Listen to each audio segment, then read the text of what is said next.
Los historiadores siempre han tenido que acuñar, con mayor o menor éxito, nuevos términos para explicar y periodizar el pasado. Renacimiento, Edad Media, Guerra de los 100 años, Califato de Córdoba, Imperio Bizantino. Uno de ellos es el de Reconquista, término popularizado en la época de las construcciones nacionales, es decir, el siglo XIX, y que describe ese periodo de la historia de la península ibérica de aproximadamente 800 años entre la caída del reino visigodo tras la batalla de Guadalete en el 711 y la caída del reino nazarí de Granada ante los reyes católicos en 1492. En el siglo XX surgieron ciertas voces que reflexionaron sobre lo adecuado del término. Reducir la España medieval a un fenómeno militar puede parecer abusivo. No entiendo cómo se puede llamar reconquista a una cosa que dura 8 siglos, diría José Ortega y Gasset. Obviamente, durante esos 8 siglos no todo fue batallar y hubo periodos de paz, pactos, políticas matrimoniales y motivaciones de avance y conquista muy variadas. El botín, repartos de tierras, cobro de tributos, ascenso social, etc. Pero si buceamos en las fuentes primarias, sí que encontramos algo parecido. Un fenómeno ideológico de larga duración, con sus obvios altibajos, el de la restauración de la España perdida. No parece pues razonable invalidar el término reconquista por su duración. Los procesos de larga duración, del francés longue durée, existen a nivel historiográfico y han sido estudiados. Designan un nivel de tiempo histórico correspondiente a las estructuras cuya estabilidad es muy grande en el tiempo. Marcos geográficos, realidades biológicas, límites de productividad, incluso algunos fenómenos ideológicos como el caso que nos ocupa. El creador de la corriente historiográfica de la Escuela de los Anales, el francés Fernand Braudel, fue el que acuñó dicho término. Uno de los mayores valedores de la Reconquista fue Claudio Sánchez Albornoz, respetado medievalista que creó toda una legión de seguidores. Huelga aclarar el ferviente antifranquismo de Sánchez Albornoz, último presidente de la Segunda República en el exilio. Sin embargo, hay ciertos autores que siguen pensando que la utilización del término responde a un relato nacionalista y franquista, si bien el término fue manoseado hasta la caricatura por el bando nacional durante la Guerra Civil, también lo fue por los republicanos. Incluso en 1944 hubo un levantamiento popular en el Valle de Arán con el objetivo de derrocar a Franco promovido por el Partido Comunista de España, cuyo nombre en clave era Operación Reconquista de España. Hoy en día, en pleno siglo XXI, existe cierta preocupación porque el partido político Vox se haya apropiado de la idea de la Reconquista con un discurso presentista que busca una superposición maniquea de la España actual con la España de tiempos pretéritos. Han surgido voces críticas, y no es que les falte razón, pero yerran el tiro si pretenden señalar a quien usa el término de tener sesgo nacionalista, o peor aún, de derechas, pues en el presente sigue siendo ampliamente utilizado por los historiadores como término historiográfico meramente operativo, desconectado de cualquier sesgo ideológico actual. Así lo piensa Francisco García Fitz, catedrático de Historia Medieval en la Universidad de Extremadura. Lo que parece indudable es que en los reinos cristianos peninsulares se elaboró desde muy pronto una construcción ideológica, a la que por su contenido no resulta descabellado llamar Reconquista, y que se configuró como un sistema de representaciones mentales y de valores morales, religiosos, políticos y jurídicos al servicio de aquella expansión.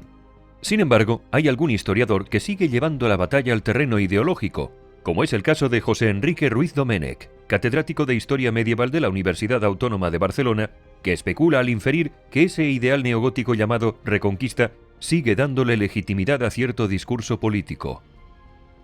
Si bien esto podría entrañar un problema, el revisionismo terminológico de un término ampliamente aceptado por la historiografía podría entrañar un problema mayor. Es bien cierto que con Franco se reactivó la idea de reconquista, como arma ideológica e instrumento para reforzar el sentimiento patriótico. Pero el mismo uso abusivo se hizo del término cruzada, sin que nadie haya puesto en cuestión el término. Pero lo más importante es que la ideología reconquistadora no se inventa en el siglo XIX, ni en el XX, ni es patrimonio de ningún partido político, sino que es un recurso ideológico que se observa a lo largo de esos casi 800 años que van de Covadonga a Granada. En las crónicas medievales, el tema de la pérdida de España y su restauratio fue un recurso literario e ideológico de gran fortuna. Crónica mozárabe, Historia silense, Ibn Basam, Lucas de Tuy, Jiménez de Rada, Gil de Zamora, Canciller López de Ayala, Alfonso X, Fernán González, Pedro del Corral. Este recurso no buscaba solo regodearse en tristes lamentos, sino desde la élite activar ese espíritu reconquistador en algunas épocas clave, es decir, como un instrumento legitimador de avance hacia el sur, que no se tradujo en propuestas concretas de reeditar una unión política entre los distintos reinos cristianos hasta que llegamos al siglo XV. Podemos identificar varios momentos clave de ese proceso de restauración de la España perdida. El primero sería el período asturiano.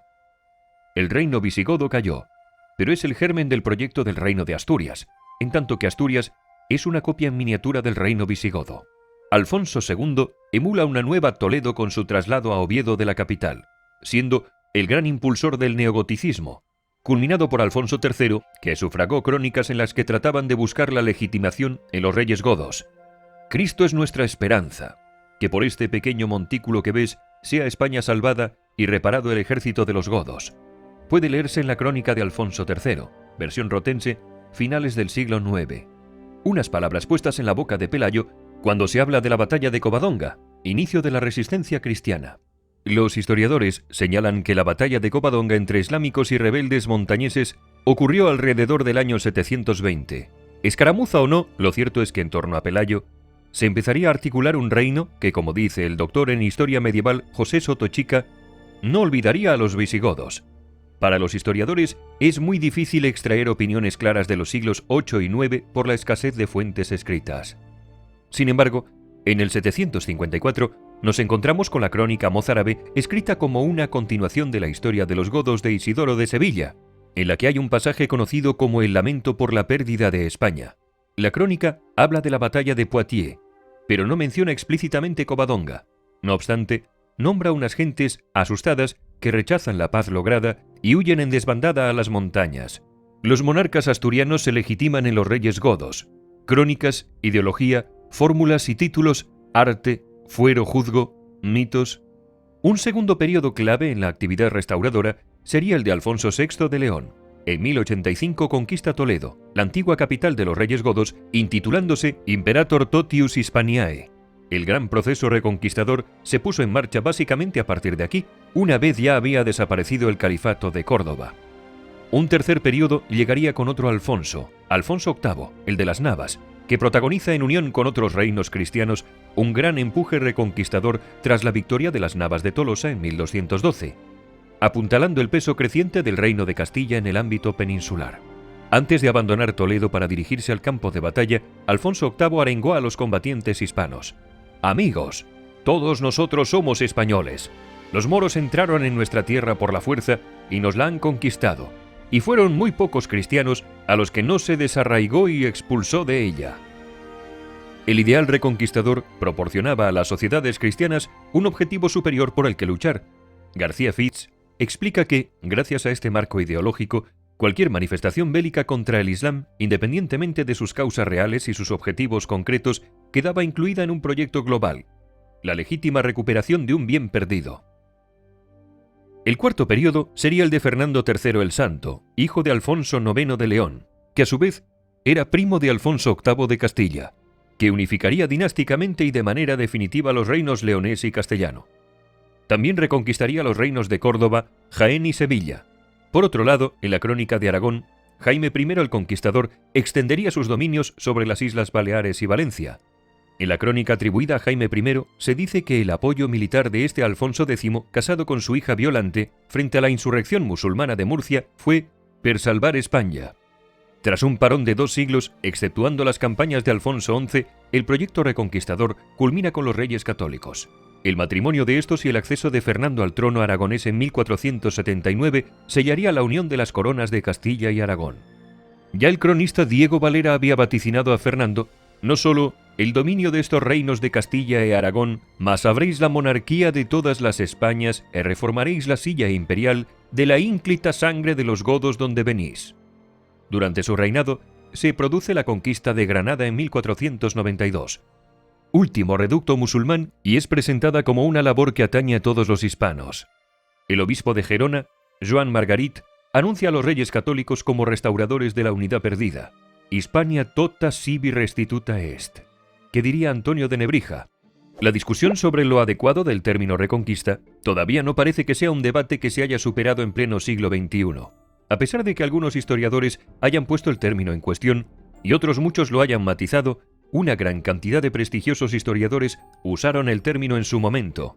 Sánchez Albornoz, Menéndez Pidal, Maravall, Valdeón Baruque, Benito Ruano, Fernández Álvarez, Gárate Córdoba, Domínguez Ortiz y otros tantos siguen usando el término a día de hoy, cada uno con sus razones, sus matices y sin que pueda englobarse a todos ellos dentro de una escuela. Hablamos de García Fitz, González Jiménez, Porrinas González, los hermanos García de Cortázar, Pallares Méndez, Portela Silva, Monsalvo Antón, Serafín Fanjul, Alvira Cabrer, Ladero Quesada, Vesga Marroquín, García Moreno, Viguera Molins, Rodríguez de la Peña, Sánchez Saus, Ríos Saloma, Palacios Ontalva, de Ayala Martínez, Gómez Aragonés, Soto Chica. Otros grandes medievalistas como José María Mínguez lo hacen disculpándose. El no estar de acuerdo con el término no le impidió titular a un libro suyo Reconquista, pidiendo perdón por elegir un título absolutamente convencional, incluso inexacto, hasta erróneo, si se me apura un poco. Es interesante leer a todos ellos, incluso los que discrepan del término. Como dice uno de los partidarios de utilizar el término Reconquista, el catedrático de la Universidad Autónoma de Madrid, Carlos de Ayala, sin duda hay razones para criticar su uso, especialmente cuando ese uso es impropio, ideologizado o incluso manipulado. Es curioso, pero este debate no se suele dar entre los historiadores que no son de habla hispana, probablemente más desacomplejados por estar alejados de manipulaciones ideológicas y políticas de cualquier tipo. El medievalista e hispanista británico Derek Lomax escribió: «La Reconquista es un marco conceptual utilizado por los historiadores, pero a diferencia del concepto de Edad Media, no se trata de un concepto artificial. Por el contrario, la Reconquista fue una ideología inventada por los hispanocristianos poco después del año 711. Si bien encontramos objeciones en algunos regeneracionistas e intelectuales como Ortega y Gasset, el debate sobre la conveniencia de usar el término Reconquista se reactivó durante el tardofranquismo. Concretamente, a partir de 1965, con los postulados de Marcelo Vigil y Abilio Barbero, que defendieron que los pueblos del norte donde supuestamente se inició la llamada Reconquista tenían un escaso nivel de romanización y de cristianización, encontrándose en una fase tribal. Afirmaban que aquellas gentes del siglo VIII habían mantenido una actitud de resistencia activa al pueblo visigodo, igual que hicieron antes con Roma. Esa misma actitud hostil la mostrarían con la invasión árabe-bereber. Por lo tanto, no podían esos pueblos plantearse recuperar un reino al que jamás habían pertenecido, aunque esta original teoría tuvo cierta acogida entre algunos historiadores españoles del momento. Otros reputados medievalistas como Claudio Sánchez Albornoz rechazaron de plano esta propuesta. El profesor de Historia Medieval de la Universidad de Deusto, Armando Vesga, llegó a señalar la inconsistencia de una de las tesis de Vigil y Barbero, la de que Asturias y Cantabria no habían sido conquistadas por los visigodos, demostrando desde una fase inicial la vinculación hispanogoda del incipiente reino de Asturias.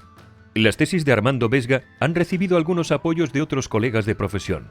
El catedrático de Historia Medieval de la Universidad de Cádiz, Rafael Sánchez Saus, indica que aunque no se pueda respaldar en fuentes tempranas, en la cornisa cantábrica desde muy pronto y desde las bases de la romanización, hay un sentimiento de continuidad con la identidad goda previa a Guadalete, es decir, una continuidad ideológica con la idea de España. Como vemos, muchas cuestiones siguen abiertas. Algunos historiadores, como el militante de las Jons Ignacio Olagüe, fueron demasiado lejos en su idea de negar la Reconquista, considerando que la conquista árabe no fue más que un mito, suponiendo que una gran masa de españoles se habría convertido pacífica y espontáneamente al Islam. Olagüe no tuvo problemas bajo el franquismo con sus atrevidas hipótesis que desacreditaban la Reconquista, hipótesis que incluso llegaron a ser utilizadas por el nacionalismo andaluz. Hoy en día, apenas cuentan con apoyos en la historiografía actual. Lo cierto es que fueron los visigodos los creadores del concepto político de España, creación que iba a gozar de una muy singular fortuna y cuya fuerza real se comprueba al verla soportar la experiencia tan dramáticamente adversa de la Reconquista, escribió José Antonio Maravall. En una búsqueda de identidad alejada de la romana, Leovigildo, rey de los visigodos, legalizó los matrimonios mixtos entre godos e hispanoromanos. Su hijo Recaredo culminó la unificación religiosa con su conversión al catolicismo.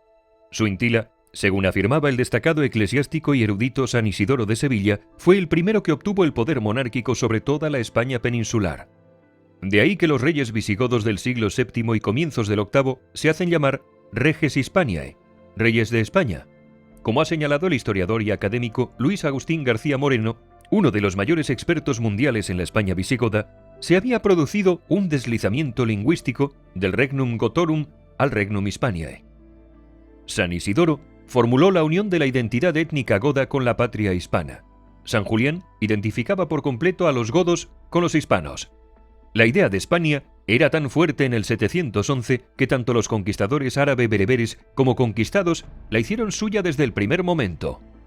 Puede parecer chocante que en Al-Ándalus perviviera una imagen de España, pero durante una fase de la dominación islámica, siglos VIII al X, el componente étnico fue más importante que el religioso.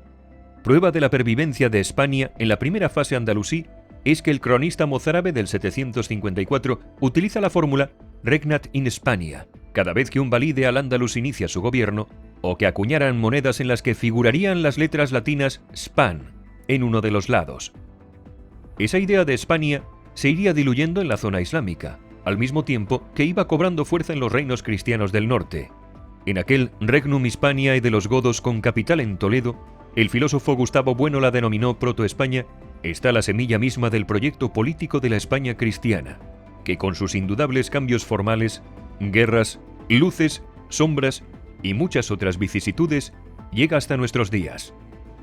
Es inútil intentar dar con una fecha que dé comienzo a lo que conocemos como España. 587, 711, 1479, 1492, 1714, 1812... La historia está formada por muchas capas y todas ellas son importantes. Miguel Ángel Ladero Quesada, catedrático en la Universidad Complutense de Madrid, señala que a partir de la herencia visigoda se pudieron construir los argumentos ideológicos de reconquista y restauración, y que hubo toda una generación de hombres entre los siglos XI y XIII que pusieron los cimientos y construyeron la primera traza de una España que, mediando el paso de los siglos y la mudanza de los tiempos, ha venido a ser esta España nuestra.